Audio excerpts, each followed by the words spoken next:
Je vous le dis en vérité, parmi ceux qui sont nés de femmes, il n'y en a point paru de plus grand que Jean-Baptiste. Cependant, le plus petit dans le royaume des cieux est plus grand que lui. Depuis le temps de Jean-Baptiste jusqu'à présent, le royaume des cieux est forcé, et ce sont les violents qui s'en emparent. Car tous les prophètes et la loi ont prophétisé ce qu'a Jean, et si vous voulez le comprendre, c'est lui qui est l'Élie qui devait venir, que celui qui a des oreilles pour entendre. Matthieu 11, 11, 15. En premier lieu, nous pouvons comprendre la signification de cette déclaration dans Matthieu 11. Tous les prophètes ont prophétisé ce qu'a Jean. Et qu'ont-ils prophétisé? Bien entendu, ils ont prophétisé de nombreuses choses, mais l'aspect le plus important de leur prophétie, c'était la venue du roi et du royaume. C'était tellement vrai que dans le Nouveau Testament, la question du royaume était considérée comme couramment admise.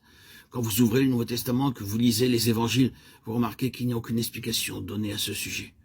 Le royaume n'est pas introduit comme s'il s'agissait d'une notion inconnue pour les Israélites. Vous remarquez que sans aucune explication, ceux qui sont allés vers le Seigneur Jésus ont parlé du royaume.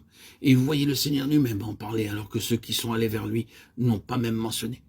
Nicodème en est une bonne illustration. Dans le récit, nous n'avons rien qui nous montre que Nicodème ait parlé du royaume. Il commence en déclarant « Rabbi, nous savons que tu es un docteur venu de Dieu » Jean 3, 2. Il n'était pas question du royaume dans cette déclaration. Le Seigneur l'a interrompu en lui disant « Si un homme ne naît de nouveau, il ne peut voir le royaume de Dieu » Jean 3, 3. De toute évidence, c'était ça. C'était ce que Nicodème avait en pensée, et le Seigneur le savait. Vous voyez, c'était une chose tout à fait admise à l'époque du Nouveau Testament, quoique plus tard, comme nous le voyons dans le livre des Actes et par la suite, nous en ayons l'enseignement et la signification céleste. Le royaume était déjà une notion ancrée dans la mentalité du peuple juif, et de toute évidence, cela venait des prophètes. Les prophètes avaient beaucoup à dire concernant le royaume, et plusieurs parmi eux avaient des choses bien précises à dire au sujet du roi.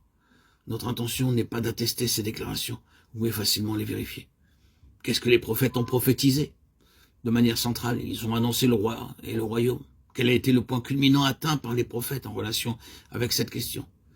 Il fut atteint par Jean-Baptiste. Il a tout récapitulé. Il fut pour ainsi dire le prophète inclusif. Jean-Baptiste a été la charnière entre tout ce qui avait été et tout ce qui devait venir, entre l'Ancien et le Nouveau Testament. Nous avons cette déclaration, tous ont prophétisé jusqu'à Jean.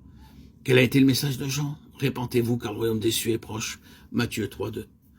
Cependant, conjointement, le message dominant de Jean a été « Voici l'agneau de Dieu qui ôte le péché du monde » Jean 1, 29. Ce ne sont pas deux choses distinctes, elles ne font qu'un. Le royaume s'est approché et voici l'agneau de Dieu. Quelle a été la conséquence de tout cela?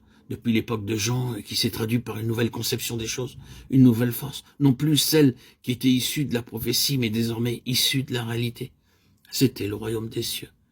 La loi et les prophètes ont subsisté jusqu'à Jean. Depuis lors, le royaume de Dieu est annoncé et chacun use de violence pour y rentrer. Les prophètes l'avaient prophétisé, maintenant c'est une chose accomplie, l'agneau de Dieu qui ôte le péché du monde.